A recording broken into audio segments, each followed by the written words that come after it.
What's the organization here? Voedselteams. That's what it's called. Mm-hmm. Who sponsors it? The government. The government. And the members. The members pay a membership, and the farmers pay a bit. So how many people are part of the like? There's some salaried people who help make this happen. 4 people work part-time over the whole. Well, in the U.S., there's like a few cities, like Portland, Oregon, and then New York, that have programs that are aimed at bringing community-supported agriculture programs into the union. It's not the same, really, but it's similar. Yeah. And so they'll act as like an organization that will bring consumers together to find a farm, and then sort of administer and make sure that things are working smoothly. In New York, they are involved with about 50 farms, 50 CSA farms. Yeah. In Well, we Portland, work, it's I about think, with 20. approximately 60, 70 farmers.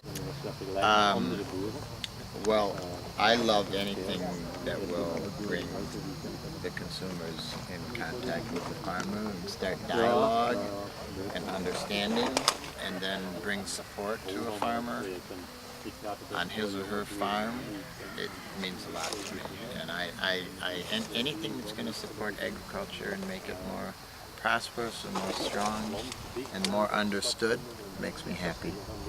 So to find out about the food teams encourages me that we can transform agriculture and make it healthier. If this is a concept that is just here in Belgium? No, it's also in England, and in Germany there are some as well, but it's a bit different maybe because in Belgium we have an organization that is supporting it, and that is trying to get to a lot of consumers with our message, to come to the farmers and to buy from them locally.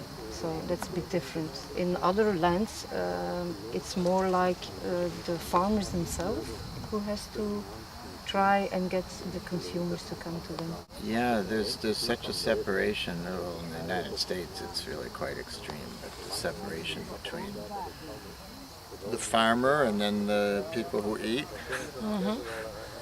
And then how do you get understanding of the earth and how it works and how food grows and the weather and the climates, unless there's some direct contact. And then when out of direct contact, I think, and because I've been traveling so much with the film these last 3 years, and my central message is that it's out of connection, it's out of communication, where real change starts to take place. It doesn't come out of sermons, it doesn't come out of graphs and figures and dramatic accounts of climate change. It needs to come out of, hey, we're standing here on this soil, we're in this garden or in this farm, we're having this conversation. Who are you? Who am I? And then something starts to change. You know, I look up at this sky, and this is a sky that rains down or doesn't rain down on these crops. And then things become more profound in how we connect with the earth. And out of connecting with the earth more deeply, many things start to change. And out of that connection, you go and support the local farmer, that's where you start to build that relationship. Yep. But supporting local farmers is a joy to me because, like my mother, always wanted farms to prosper, and whenever a farm went down, it made her very sad. It's a loss of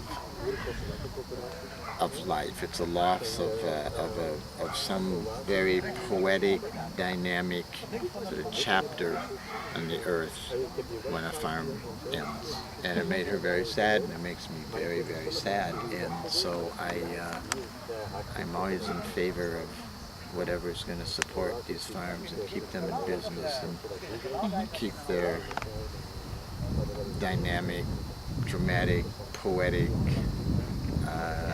bountiful life moving forward.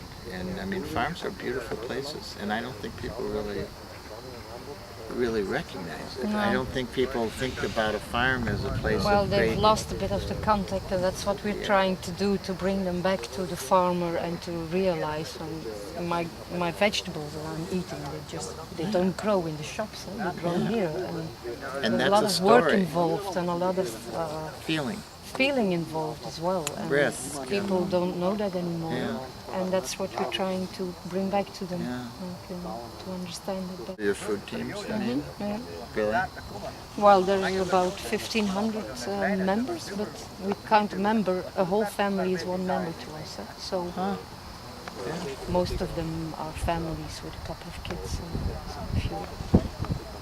I think it's similar. So people join the food teams. When you have a food team, then people. Tell me a little more about it.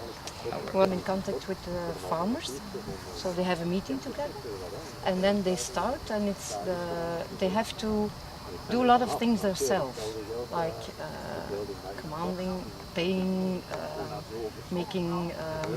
looking for a place where everything can be stored and picked up and everything. So they have to work as a team. So do you have a farm in mind, or is it several farms that There are a lot of farmers, So a food team can be dealing with many different farms. 3 or 4 at least, like one for vegetables, one for fruit, one for milk and cheese and yogurt, and one for meat, and sometimes even bakery products. And you have a list of farms for them, or do they go find them? No, we have a list of farms because we want to make the first contact with the farms to make sure that they're they work sustainable, not really organic, not biological necessarily, but sustainable at least. And then we introduce them to the people, and then they can ask a lot of questions, like how do you do, how do you work, how big is your farm. They can go and visit it. We organize visits as well. And then they start buying directly. We have a web shop, so that makes it a bit easier to. Oh, okay. But there's a lot of voluntary work.